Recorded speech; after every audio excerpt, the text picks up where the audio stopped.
All right. Well, good evening, everybody. Welcome to the virtual Red Bench. I am Abby, in case you don't know me. I'm the director at the Vermont Ski and Snowboard Museum. Tonight, we have a panel of legends that will be sharing their experience and opinions on what COVID means for backcountry skiers and riders this winter. I'm going to hand this over to Adam shortly, but I just have a few announcements I want to touch upon.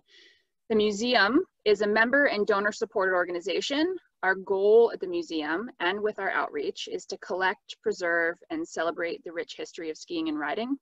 Our Red Bench Speaker Series takes a current approach to our mission to bring you topics relevant to skiing and riding today. And this series is sponsored by Sisler Builders and Vermont Ski and Ride. Prior to March of this year, these events have been held at the museum with a $10 admission fee. Since we haven't and won't be gathering in person for some time, we're doing these events online and making them free to join. I mentioned that we're a member and donor support organization. So although these events are free to attend, we hope that if you do have the ability to support our work financially, you decide to make a donation. And thanks to Darn Tough, I am able to incentivize your donation. For every $10 received as a result of this event, you'll be entered into a raffle for a pair of socks. I will raffle off 2 pairs. If you've already donated, don't worry, I have record of that. So a $10 donation gets you 1 entry, $20 gets you 2 entries, $30, 3 entries, so on and so on. I will draw the winners tomorrow to give you a chance to make that donation, and I will put the link in the chat in a minute here. With that said, I would also encourage all of you to consider becoming a member. Membership runs on an annual basis, and benefits include savings at participating Vermont ski areas, touring centers, golf courses, retailers, lodging properties. You'll also receive 15% off in our gift shop, and most levels receive free admission to over 1,000 museums across the country.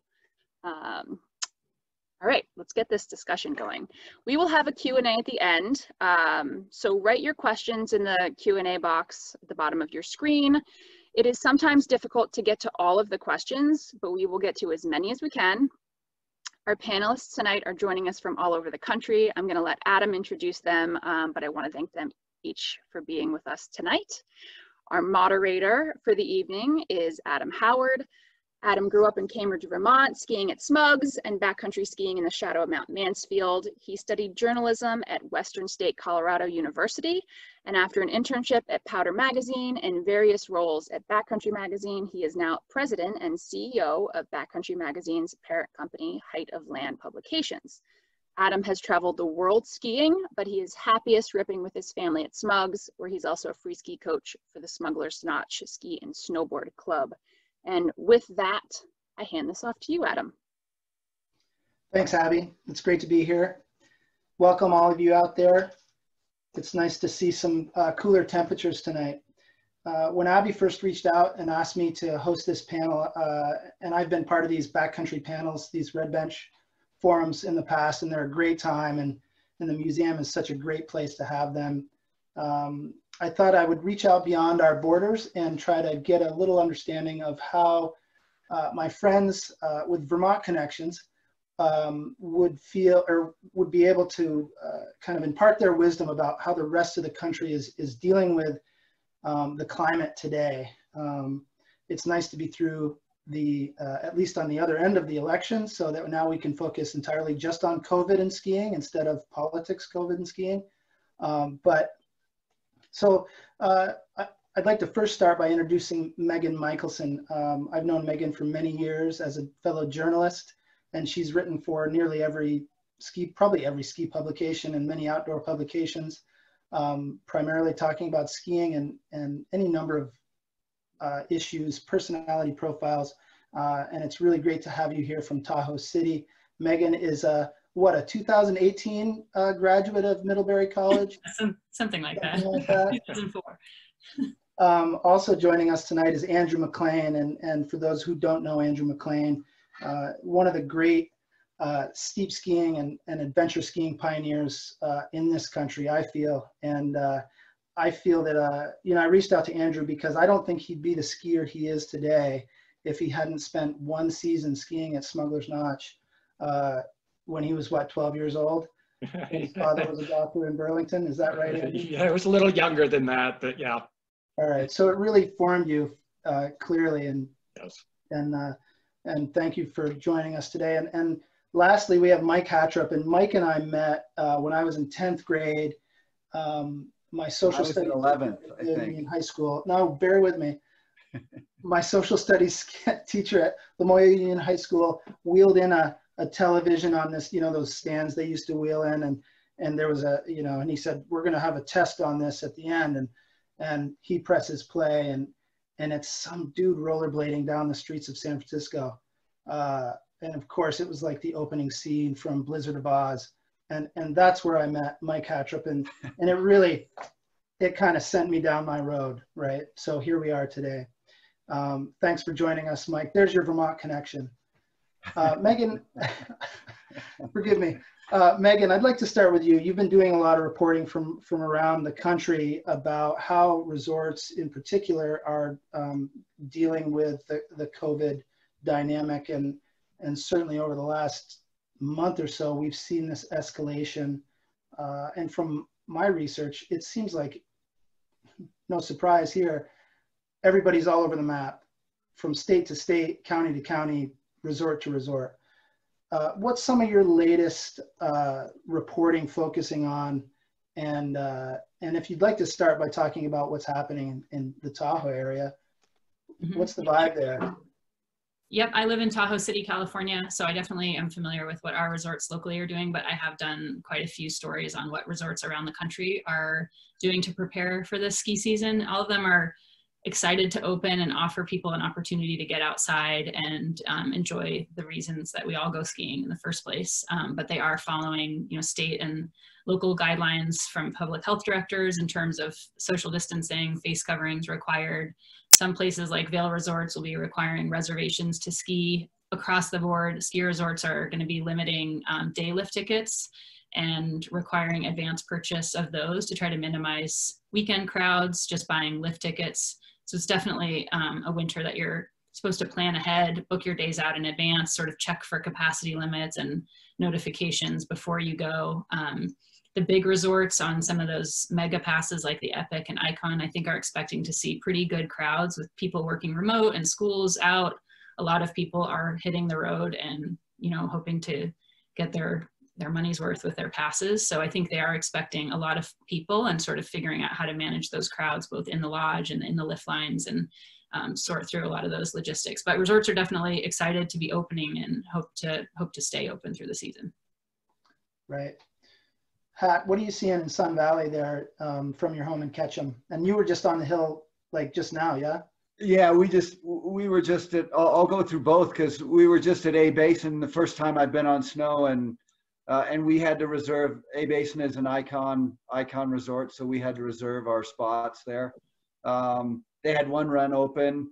Of course, face coverings are required, and they're doing a pretty diligent job, I think, of making sure, you know, hey, make sure that's above your nose, and because a lot of us have worn neck gaiters, but you know, rarely pull them maybe above our chin. So I did realize that I'm going to have to wash my neck gaiter more this season than normal because you're breathing into it the whole time. But you know, the social distancing, they did have a singles line, but they wouldn't stack. If there was 3 people in your group, they wouldn't put a 4th on a 4-person chair. But if there were 2 people in your group, they would add one that would sit on the far side away from you. I know Sun Valley's talking about doing a lot of the same things. They are limiting the amount of food and beverage. They would, the lodges will be open, but there will be fewer tables in there, so the seating will be spread out more, and there's not going to be as much food. There's going to be a lot more grab and go.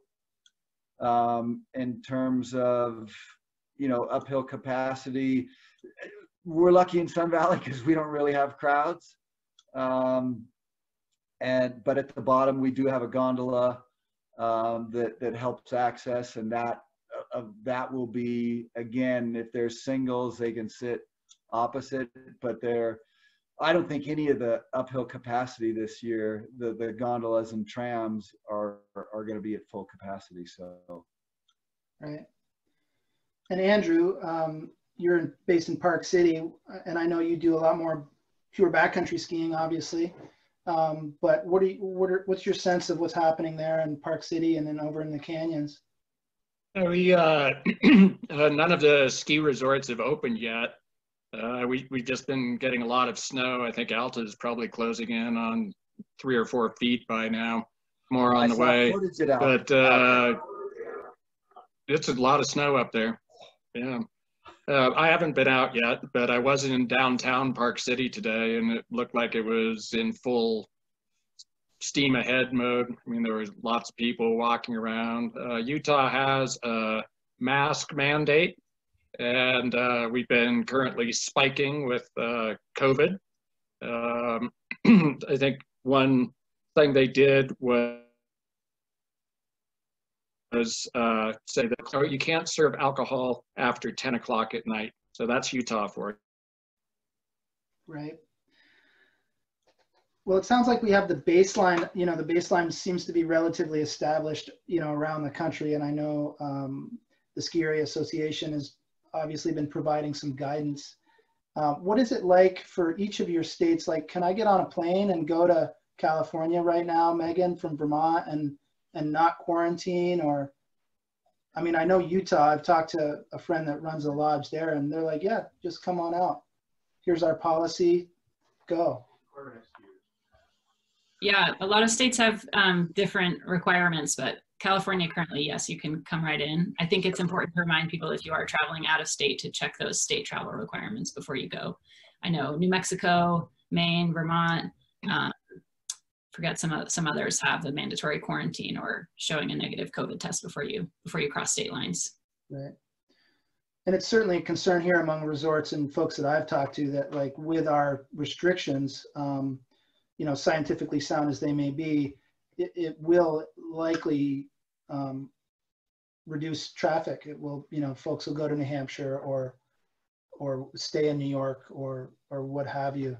But we can get back to resort skiing, and I know we wanted to talk a little bit about some uphill policies because, I think that trend will accelerate, as we've seen it grow already. But, the great concern that we have here, and I know that anywhere there's touring, we're worried about access.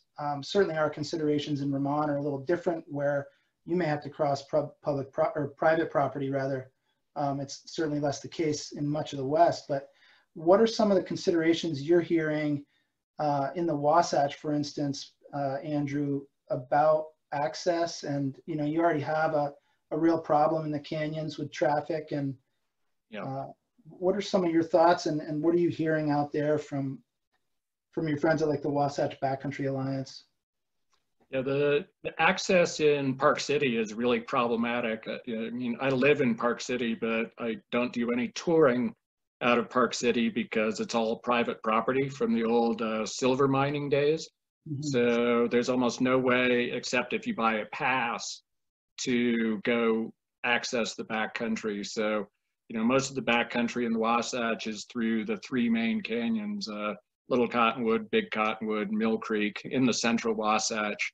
And it's kind of getting to be a perfect storm here because we've already had a lot of issues with traffic. Everybody just rents a car and drives up. And so there was a lot of emphasis on carpooling and public transportation, but with COVID, that's, not so great anymore. Everybody wants to, separate and drive. So I'm not sure what's going to happen with it, whether it's, they're trying to limit it, they're trying to encourage people to go with their close friends, but we're running out of places to park. And so it's getting to be more and more of an issue. And I think this year is going to be a huge issue because the backcountry has just been taking off exponentially over the last few years. I can't believe how many people are out there now. Yeah, it's crazy. How about up where you are, Hat? What are some of your... Well, the biggest problem with access is being able to find the equipment you want to get out there. I know at Fisher we're sold out of all of our touring gear. We have been for a month. So, and I saw this coming as early as last March. As soon as the resort shut down, everybody was calling up asking if we had any touring gear. And I know we saw that in all the resorts that were shut down. There was tons of people touring up the piste.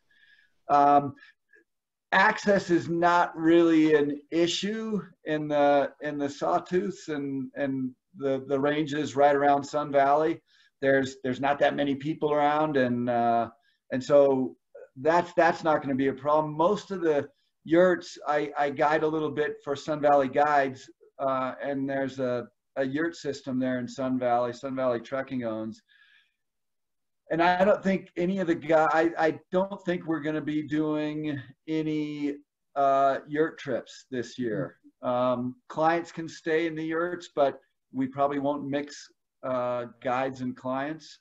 If we do yurt trips, it's going to be guides coming in daily to go tour with them. But yeah, it's definitely going to be a different winter, and it will be busy in the backcountry. I mean, I think the other concern is there's going to be a lot of people out there. So there's going to be people above you. There's going to be people with not a lot of experience. And that I think is going to be a bigger concern. Yeah, for sure. Megan, what are you thinking in Tahoe as far as access? And then let's talk about safety too. Yeah, definitely parking, like Andrew mentioned, is already an issue in the Tahoe area, with popular backcountry areas, even pre-COVID, having, parking jams and things like that. So that will certainly be problematic. And then I think what Mike said is spot on, that we have this increase of people wanting to get away from the crowds and get outside. Same that we saw with like bike sales over the summer. A lot of people are going to be buying backcountry ski gear and getting into backcountry skiing for the first time, which is great in order, to get them out there experiencing that. But we also need to make sure that they have both the education and the resources and the gear and the partners that they need to do it safely. I interviewed the director of the American Avalanche Association recently, and his main concern is obviously, making sure these people are getting the avalanche education that they need. And obviously at this time, it's tough to sign up for a course, in a group setting and get your AVI-1 certification. But a lot of those organizations that offer avalanche courses are doing virtual classroom settings and then field day, for the snow safety part of the course. So there are still ways to get that avalanche education in a safe, small group kind of manner. So I think we just need to do a good job of getting that messaging out to people who are new to the backcountry, that you still need to take those courses and make sure you have all the safety information you need before you go. Right. And even before this pandemic, getting a spot in any of those courses, even when they were in the field, was increasingly difficult. AVI level 1 for sure. Perhaps one of the takeaways from this will be a more virtual experience that can reach more people with some of that curriculum, because that's a big concern I have, is the education side, and we trade in that information, and it's hard to get that out there to people where they want to get it. And I was talking to Sarah Carpenter, who's one of the owners of American Avalanche Institute, and they are doing a lot of virtual classes, like Megan mentioned. A lot of the online stuff where it's normally in a classroom setting will be virtual, and then which helps them in a lot of ways, because one of the problems before was they have so many days with the Park Service that they can use the backcountry. So by moving more of those sessions online, it gives them more days in the field. Sure. So I think, it's going to be busy for sure for all the educators as well. Right. Andrew, let's get back to the Wasatch just a little bit. Obviously, you've seen that growth, and it's more and more difficult to get up the canyons to do what you do. And what have you been doing? I don't want you don't have to give away anything, but what have you been doing to get where you want to go? What's changed for you over the last several years, and how do you anticipate that'll affect what you do this winter? Well, it's the days of the easy picking, low hanging fruit are pretty much gone. I mean, a lot of times there'll be trailheads at some of the popular spots like the Y Couloir, they'll be full at 5, 6 in the morning. So it's good in a way because it's really forced me to go out and find new areas and also to be quiet about them. Yeah, the Wasatch is really small, and there's just not that many places to go. So you gotta know where to go and when to go.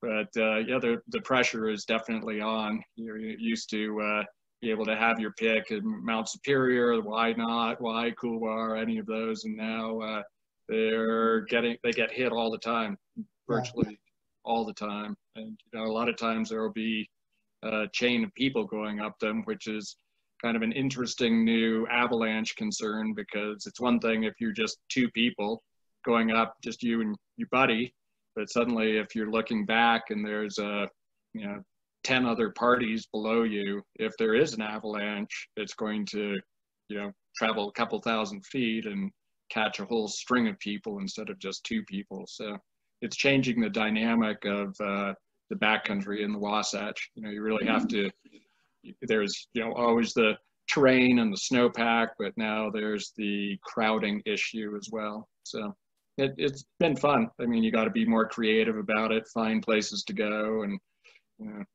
Are you setting your skin tracks even steeper than ever before? Yeah, just straight up. Partializing right from the car. Crampons, ice axes,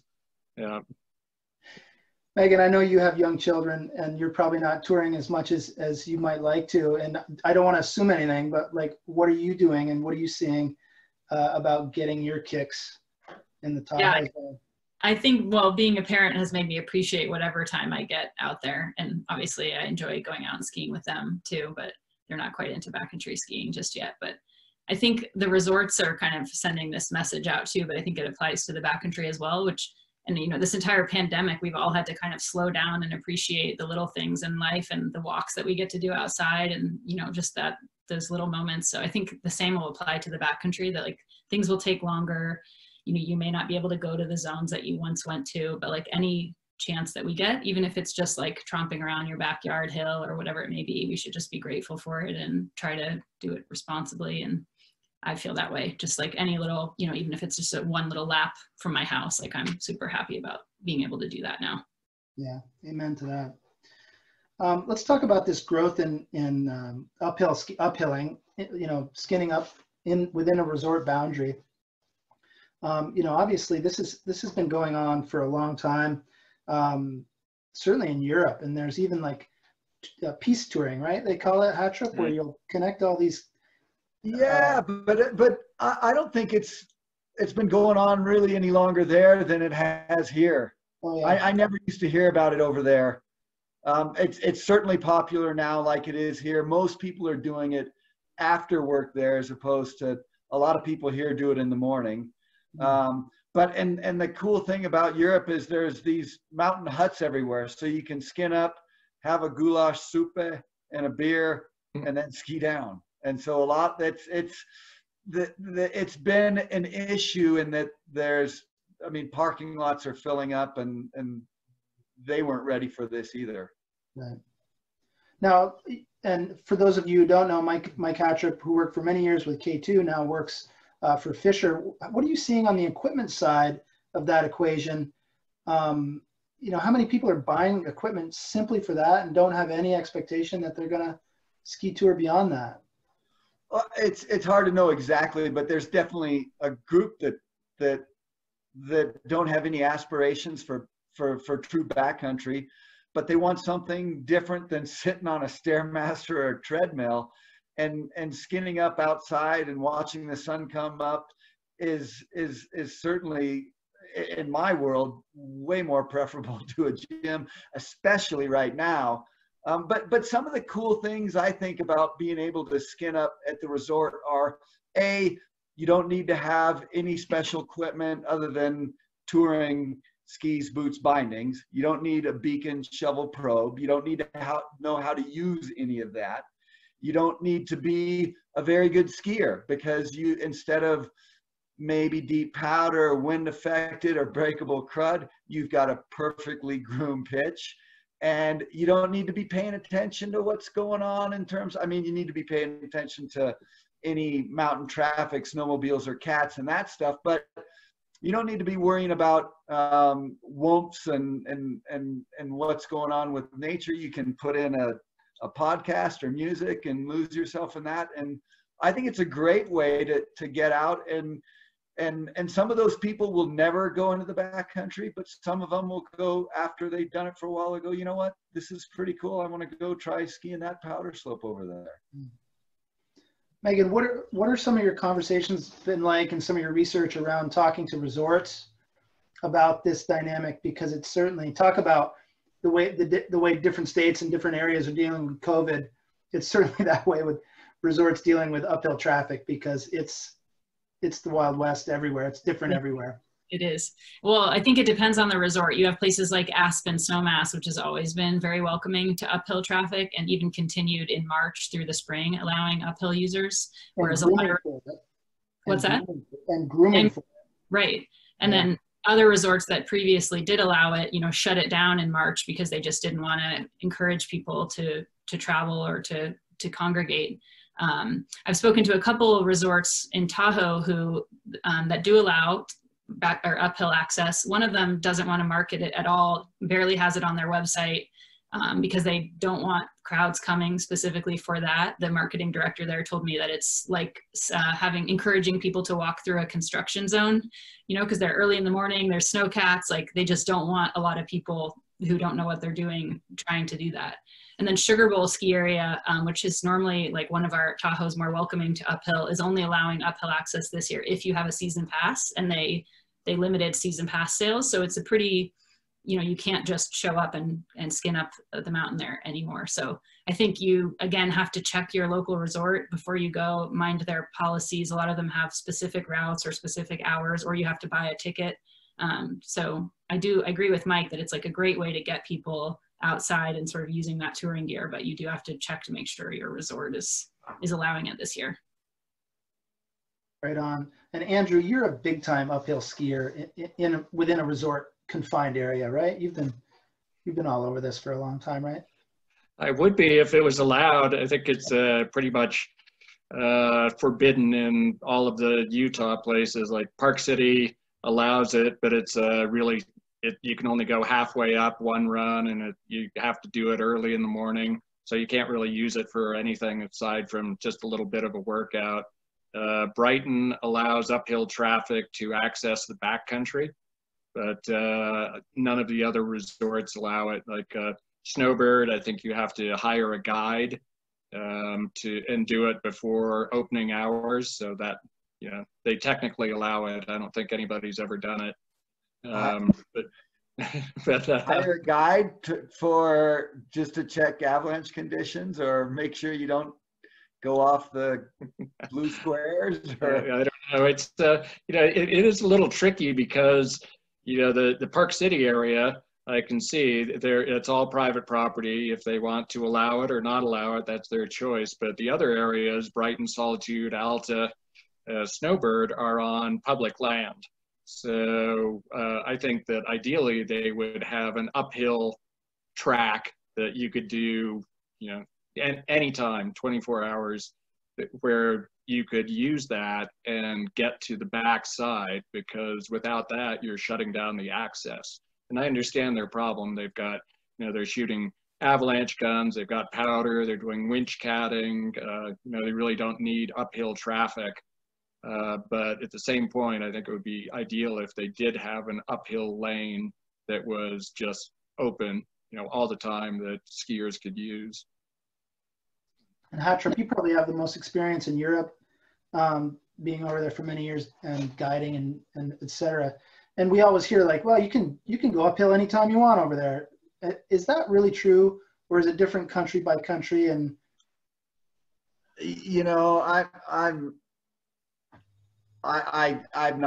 not sure. I don't think it's countrywide. I think it's like here, it's resort by resort, but they're more open to it. And a lot of these, kind of like what what Andrew was talking about, they have these routes that don't interfere with the resort that go up to a mountain hut, and it's essentially a road. So you can skin up that, and those you can do 24 hours. And I know some of the resorts there, because parking lots were filling up with people that weren't buying tickets, they've changed some of the policies. It's not as open as maybe it was, but it's not as restrictive as it is here, like most skiing in Europe.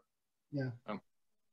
And it seems like here, wherever you are, it's a business proposition, right? There are not enough dollars that resort operators see in the uphill community to justify spending a lot of time figuring out the policies to make it, worth it. Is that a fair assessment? Or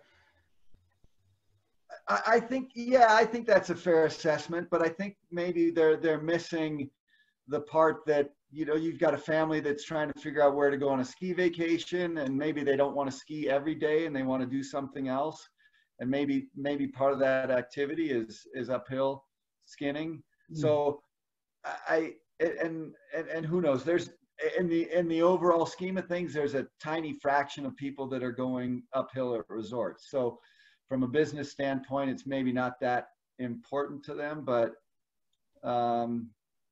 I don't know. It's another thing you can do at the resort, and people I think want to know what else there is. Can we go ice skate? Can we go sledding?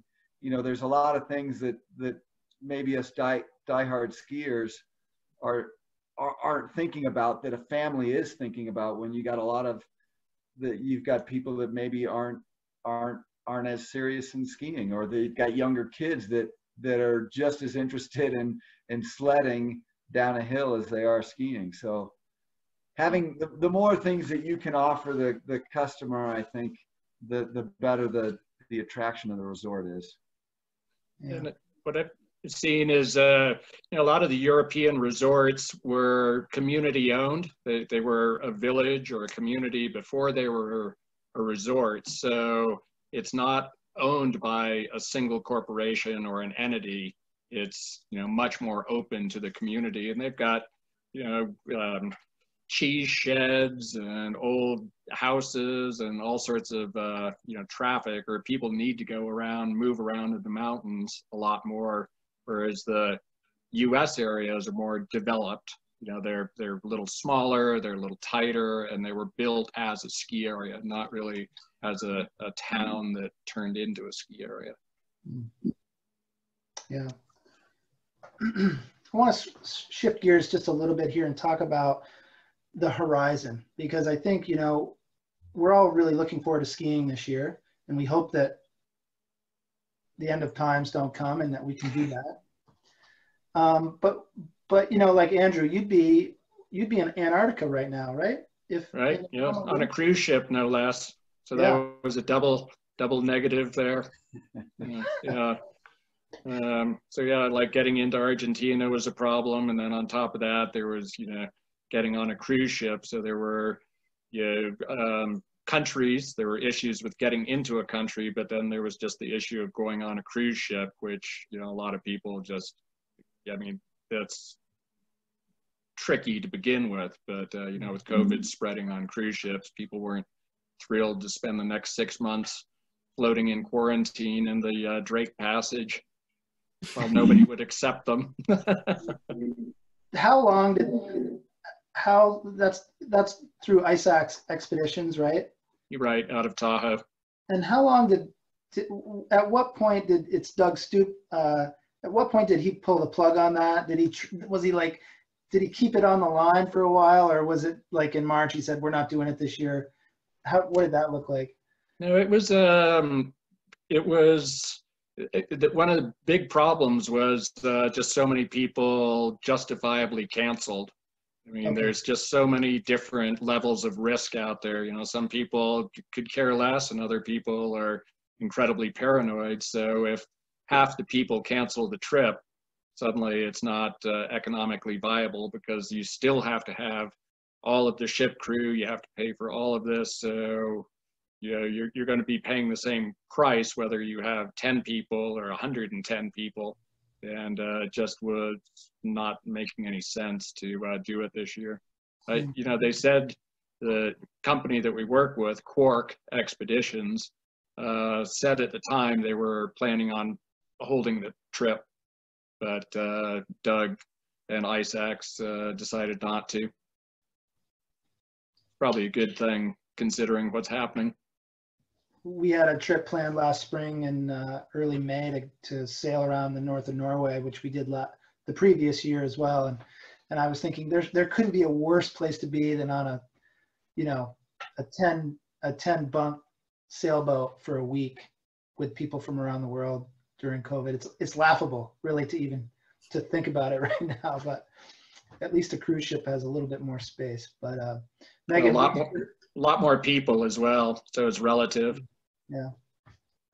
Megan, what's on your horizon? I mean, are you thinking about the future, or are you just day to day? I mean, one parent to another, I kind of know how this is. Well, I'm a parent. Mike's a parent. I know you're all parents, but I don't know. I think everyone's just surviving. But yeah, I'm excited for winter and to get out skiing. And I think the ski industry is going to be fine through this. Like, it's an outdoor sport, and we all know that being outside in fresh air, you're at less risk. So there's lots to be excited about. I was going to bring up, but the increase of like the Bluebird backcountry model out of Colorado. I don't know if you guys are following that, but it's like a, resort or a backcountry ski area, not a resort, but encouraging that sort of avalanche control, some trail maps, some guiding, gear rental and instruction, and getting people out into the backcountry in those kind of ways that, maybe we'll see more of that in different parts of the country. That could be a good model out in Colorado for what other places could do. I know they're on private land and there was a lot of logistical hurdles, but it could be cool to see places like that to get more people out into sort of more safe, confined areas. Yeah, for sure. That's a really cool model. And Eric Lambert, who's one of the founders of that, he's a fascinating guy and a great mind. So I do hope that he's creating a blueprint there. And it really kind of begs the question of like, look, this is where I think about Stowe, right? For many years, the trails were cut. There were no lifts. Everybody that went there got off the train in Waterbury, drove up and went skiing. They had skins. And it's a little bit of a back to basics. It's very much a back to basics concept. Hattrup, what do you think? Is that going to be the future? Are we going to see more and more of that, or? Oh, I think backcountry will continue to grow. I don't think people are going to leave the lifts to backcountry ski. It's just too easy. There's a whole bunch of people that are more interested in making 20 runs in a day as opposed to one. But there are a number of alpine downhill skiers that are getting interested in the backcountry, and you're seeing that in all the types of equipment that's being sold out there, and the bindings that allow you to ski at the resort with all the safety features, but then go touring. So I think you're going to see a lot more products like that. People, especially this year, if you want to guarantee that you're going to get to ski this year, then you better have a touring setup. And if you only have one setup, then it's something like that you can ski at the resort with, that has all the safety features. Yeah, maybe it's a little heavier when you go touring, but you can go touring. Yeah. So, I don't think we're going to see any slowing down of backcountry skiing at all. Yeah. I think, speaking of gear, for the first time ever, I'm starting to see some appropriately flexing smaller size boots available. I'm sure you guys, I don't know what the smallest size you have at Fisher is, but like we're seeing some 22.5, 80 flex Lang XTs for kids. And there's always been that wall on size and flex for children and for even, smaller people. Are we going to see more of that? Are we going to fully kind of break that glass ceiling? Is that the next place for backcountry to grow? I have a hard time seeing that touring for kids is going to grow at any appreciable rate for a couple of reasons. One, most kids don't want to suffer going uphill. I know I didn't. I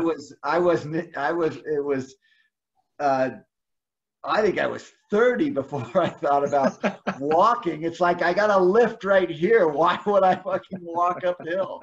So that's A, but B, kids are growing so fast, and to have an alpine setup for them and a backcountry setup for them that they're going to use a few days a year, I think I think we're not going to see development in that area as quickly.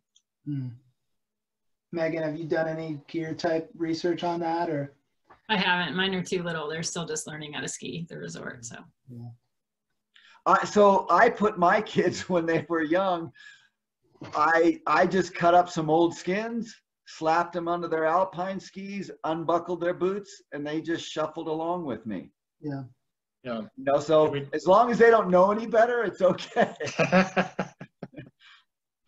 Yeah, we did there's some little contour, makes some little day alpine trekker for kids, and we did that, which is good because they can use their full-on alpine gear, and you're not going very far. I mean, you're lucky to get 300 vertical feet out of some kids with a lot of candy and motivation and bribery and whipping and cajoling. But yeah, it seems like touring appeals more to adults than to kids. I mean, you have to kind of enjoy pain a little bit. Yeah. There are all sorts of rigs you can set up. I know when my oldest was 8 years old, we skied Tuckerman's, and I set her up on a Nordic setup for the skin up from Pinkham Notch, and taped pieces of old skin to her Nordic skis, and I carried her alpine stuff, and that worked pretty well. But then I was carrying the snacks and the candy and all the skis. But yeah, so there's ways. That's another reason it won't grow, because you got to carry all the gear. The parents don't want to carry that much extra. That's right. Well, look, I'm gonna open it up to some of these questions here. I'll start with the first one, logically enough. How concerned should we be about emergency responders' ability to help injured backcountry skiers? And I know this was a big reason here at Smugglers. They stayed open to uphill traffic long after they closed the lifts, and we had a tib-fib, and there was no patrol, and it was icy and gnarly, and they had a hard time getting rescue up there, and it was a big problem. But it seems like the rescue community and I used to be a patroller for many years, they seem to be now more comfortable with the procedures and what they have to do. What are you guys seeing out there, and from your friends in that world, search and rescue and patrol? What do you see? Andrew, we'll start with you. Well, I think my personal philosophy is to rely on my friends, because they know where to go, and I kind of trust them. So if I was to be injured, I would call a friend, and there's just a lot of people touring in the backcountry in the Wasatch, so I think there's a good chance that people would help. They would make a sled, they would get you out, rather than just defaulting to backcountry rescue. I mean, if you're talking about an avalanche, you could be waiting an hour before an official party got out there and was able to help you. You'd be way better off just working with your friends who are already out there. And we also have, we're close to a big city, so there's a lot of helicopter access as far as the first, I forget what they're called, but the helicopters that can fly in. So within the resorts, I know they were concerned about it. If they close the resort and somebody gets hurt in the resort, even though it's closed, it's more of an issue, because they want to make sure that they're not dragging unnecessary people into it. But as far as the backcountry goes, being self-reliant, both for yourself and helping out the community, I think is still very relevant. I think the to jump in here on resorts, I think that's a big concern for the resorts is what happens if you get an outbreak in the patrol. Most of the patrol shacks are small. I know in Sun Valley, they're building yurts so that they've got more space, because if the patrol, if you get a handful of people in the patrol that get it, you're gonna have to shut down the resort, because it's not like you can just pull in more patrollers that know the systems and know their way around the resort. And so that's a big concern for the resorts. Right. And Mike, you just had a bit of a rescue situation. Mike, for those of you who don't know, and why would you, Mike had a bike accident in the late summer and had to be rescued, right? What was your rescue situation as far as the COVID protocol?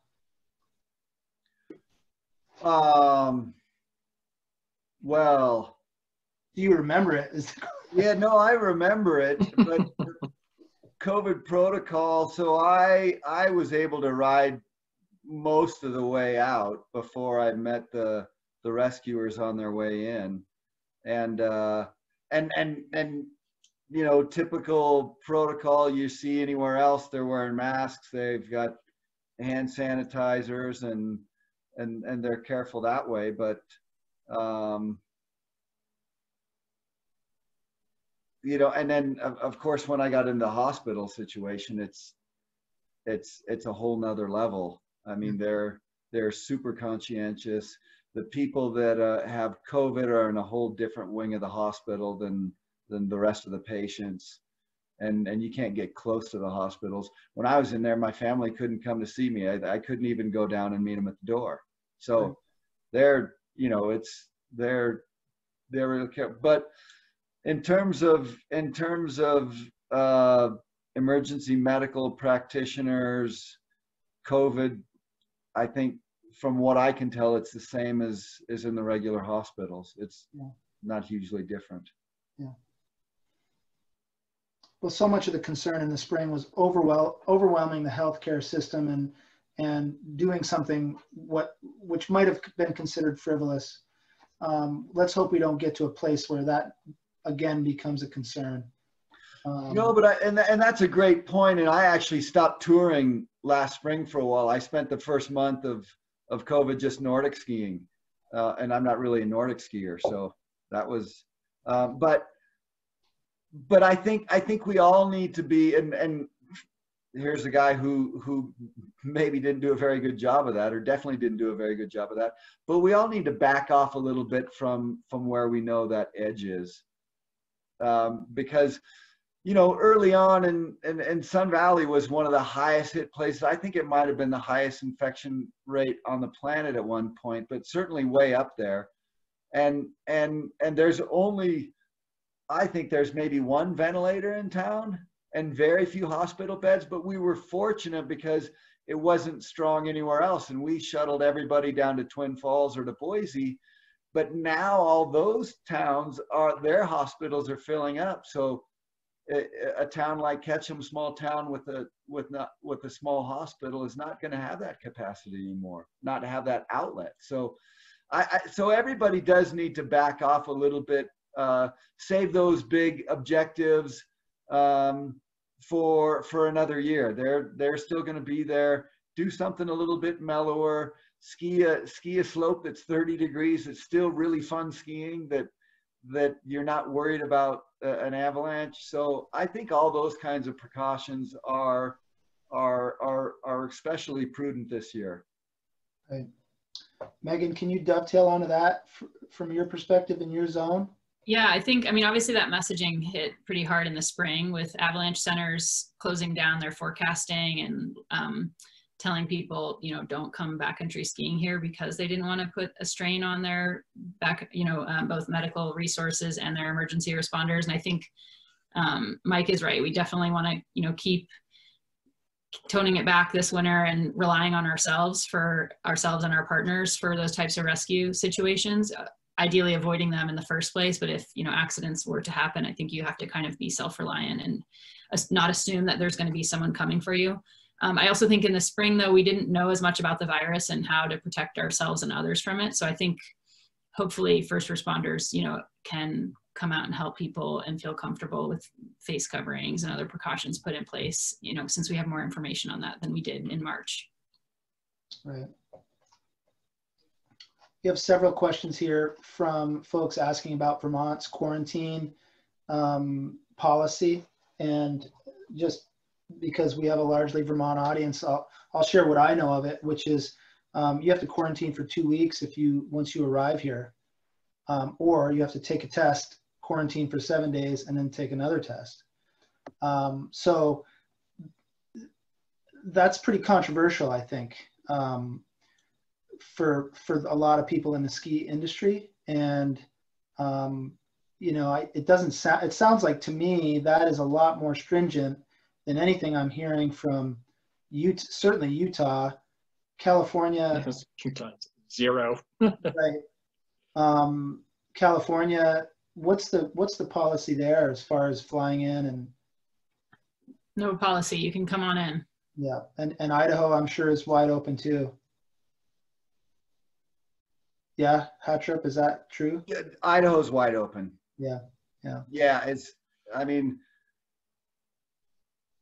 Yeah, there's no restrictions at this point. We'll see if that changes, but right now there's not. How do each of you feel about the safety of your families and your communities, given the lack of that sort of policy? And Andrew, I'll start with you. What are your thoughts? Well, it's at some point it's all very removed. But then yesterday, one of my daughter's close friends, was put in quarantine by the school, and so suddenly it becomes very real. We are a little lucky in Utah in that we're naturally socially distanced. I mean, there's areas, some of the counties, Daggett County, Iron County, San Juan, there's just, cows. There's nothing out there. But, we generally avoid the, events in Park City and bars and stuff like that. So we feel pretty comfortable about it, what we're doing. And, we modify our plans. We were, going to go down and, have a big weekend with a bunch of other people, and that got canceled because of just COVID concerns. So, we are modifying and keeping an eye out for what's going on. Yeah. Megan, how about there in Tahoe? Well, this summer we had sort of an explosion of, people relocating here with their tech jobs from the Bay Area, and huge real estate boom and tons of crowding. The grocery stores getting wiped out, and it was kind of interesting. We could see that again this winter. It's kind of slowed down now because we're in shoulder season, but I do think a lot of these resort towns, and Vermont's included, once people can get into the state, following those quarantine protocols, hopefully, that we'll see these little mountain towns swell with people who can now work from anywhere as long as there's Wi-Fi. So there is a risk of, overburdening the small hospitals that we have, people bringing the virus in from elsewhere. So yeah, there's definitely a concern in these small communities. And I think as long as you do your part, and you hope that others do the same, we can continue with our lives. Right. How about you? Are you concerned about, I know that Sun Valley's off the beaten track and it's not terribly overcrowded, but how do you feel about a ton of people coming in there? Well, no, you're right. It is off the beaten track, but like I just stated, it was one of the highest infection rates on the planet, and all the ski resorts are a cesspool with people coming from all over the place, mingling in bars and lodges. And so, yeah, and it's been summer's easy because people are outside, and everybody that comes to Sun Valley is there to be outside, to go mountain biking or fishing or hiking, and it's easy to separate then. But with winter coming, it's going to be more of a challenge for sure. And I feel pretty comfortable. I mean, kids are probably the most likely to get it because I think they're less concerned about it. they don't think about it much. None of their friends have been hospitalized, you know, so that it's not front of mind for them. And I think most of the adults have just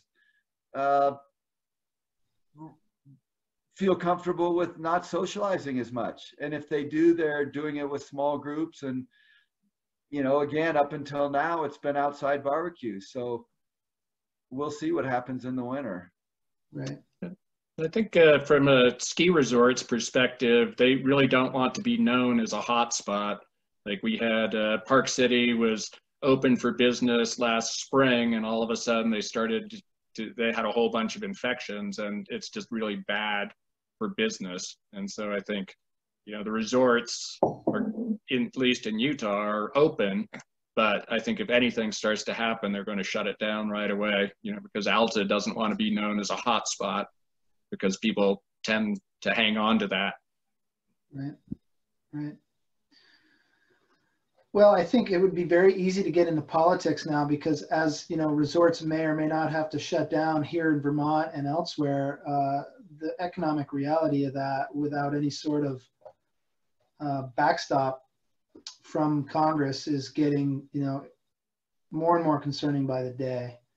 But well, there, I guess I just went there. Forgive me. We have a question here about, you know, and I'll just share with you all who haven't skied a lot in Vermont. There has been a big movement over the last 20 years, and officially maybe over the last 7 or 8, to open up more backcountry terrain. And there's, because for years there's been not legitimate backcountry terrain, you know, trimming lines here and there, and much was resort access. But now increasingly with the change in gear and the explosion in the just interest, it's become more prolific elsewhere. And there are zones on federal land and state land that are condoned, and they're no sooner are they opened up within the last several years that they're just you know, when the skiing is good, they're like hammered.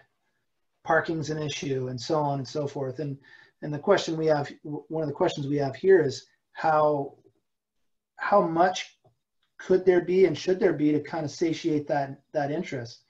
And my answer to that would be, and I'd welcome any perspective at all if you have any. I know it's a little outside of your ballpark, but my answer would be that it's almost endless. I mean, I think the demand, I look at mountain biking in Vermont, and there's so many really great riding zones now, and they're all really busy. And it used to be like there'd be a new zone that opened up and it would get hammered, and then the next new zone would open up, and that would kind of be a little less popular at the previous one. But it just seems like it's endless. And it seems the same in touring in general. I mean, the curve for touring, as we've all seen throughout our careers, it doesn't seem like there's really an end in sight, climate change notwithstanding. What are you, I mean, Hattrup, you're on that side of the business. What are you guys seeing at Fisher? Like, when are we hitting peak backcountry here? It's hard to say, but I think we're a ways from hitting the peak. Like you mentioned, it's been growing over the last 20 years, and especially the last handful of years. And I don't see any slowdown to it, because the equipment is getting better. It's getting easier to get out there. It's getting easier to do it on one set of gear. You could never do that before. So I think, and it's, as you mentioned early on, that's the roots of our sport, was people just walking out into the mountains with skis. And that's one thing that, outside of the equipment that you're using, if you go out for a tour, it's just like the people that were out 100 years ago doing it. So that's one thing that I think is really special, is that hasn't changed. That experience is the same as it used to be, albeit with different equipment. So I don't think it's gonna slow down anytime soon. Eventually it's gonna peak, but I think we're still a ways away from that. Yeah. I would have thought peak backcountry would have been about 10 years ago. I've just been amazed at how popular it's been and continues to be. But, part of it is the equipment has gotten so much better. And, in the olden days, you had to learn, if you wanted to backcountry, you had to tele. And now there's really good offerings in the alpine touring equipment. So if you know how to resort ski, you can just instantly transfer to that. And then there's also the price of lift tickets. If you look at, if you walk up and buy a day pass at Deer Valley, it's a couple $100, and suddenly it's like, wow, a full touring kit is only, 1,000. So suddenly it doesn't seem like it's that much more. And the quality of the experience that you get is just, you can ski an unbroken field of powder. Which is pretty hard to do at a lot of the resorts. So it seems like people are discovering it and getting more and more into it. I don't see it slowing down anytime soon. Megan, do you have any thoughts on that? When are we going to hit peak backcountry? I mean, I think peak oil. Almost like it's a problem that there's too many people, but I think we should need to recognize how cool it is that all these people are taking the time and energy to climb up on their own 2 feet. So I think that's really a cool thing that we're seeing in the ski industry. And we're getting, like Andrew said, more people are able to get into it because it's more affordable than skiing a resort. So as long as we can support those organizations that are providing access, and like Rasta in Vermont that's cutting glades to give, and all the local backcountry alliances that are working on like parking issues and working with federal land managers. So as long as we can support those organizations that are providing places for us to get out, protecting public lands. So as long as we could have the space to go do it, I think it's great that there's still more people getting into it. Yeah. Thank you for bringing up Rasta. And I'd also like to give a shout out to our friends at the Catamount Trail Association, who have done a ton of work for many, many years to keep access open for more traditional XCD touring, and also a lot of these new gladed zones, and they're super active and have had a huge impact on the sport here. And that's one thing I think, especially in Vermont, you guys have a lot of terrain that's maybe wouldn't be considered true backcountry touring in terms of the alpine gear that we've been talking about, but and that's something that I'm going to do this winter. In Sun Valley, we've got the big mountains, and then you've got in the valleys, you've got unbelievable Nordic skiing, but then there's these foothills in between that are too short to go for a real tour where you're transitioning, pulling skins, putting skins on, where a burly tour cross-country boot with a wide metal edge ski and either fish scale so that you can go up if it's 10 minutes up and a few minutes down, and then another 15 up and then down. There's a lot of terrain like that, whereas with touring gear, if you were pulling skins every 10 minutes, you'd go nuts. But this, I think, is really cool. Yeah. And I know there's a lot of terrain like that in Vermont.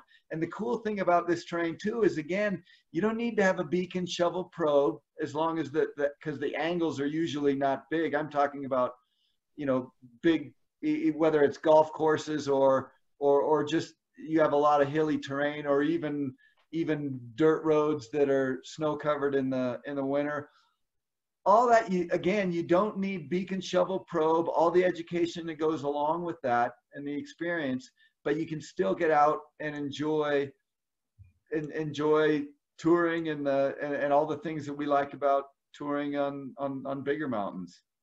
Yeah, for sure. We call that light, or I call that light touring, that fish scale ski, maybe a 3-pin binding, all of that stuff is incredible. And it's gotten so good, in fact, that you don't even really have to tele, even though you want to. You don't even have to do that. There's so much flotation, and but yeah, I think a lot of people in Vermont will be doing a lot of that skiing without question, provided we have the snow. I just have to mention one thing. You mentioned about how we're doing the same thing when we go touring as someone 100 years ago. I'm reading the biography of Hans Moser and Hans Moser was one of the early guides in Canada around the Banff area and beyond, written by Chick Scott. It's called Deep Powder and Steep Rock, and it's just incredible. I don't know if anyone has the opportunity to read that. It really kind of takes you back to that place, which is where we all want to get, and that's just sliding on snow in beautiful terrain with wonderful people and some goulash at the end of the trail. So listen, I want to thank you all for joining us tonight. I'm going to turn this back over to Abby. Really appreciate you taking time out of your lives to talk about skiing, and I really do hope that very soon we'll be able to ski together. And thanks for all the questions out there. Thanks, Howie. Thanks for having us. Awesome. Thank you so much. I hope you all enjoyed this discussion. Adam, Megan, Andrew, Mike, thank you so much for your time tonight. I appreciate you all coming together this evening to support our museum. And Adam, thank you for gathering this amazing panel. I really appreciate the work you put into this.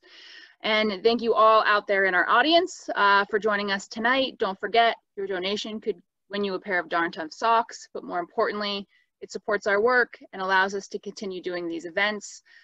Follow us on social media if you don't already, and stay tuned for more upcoming events. We hold these Red Bench discussions monthly.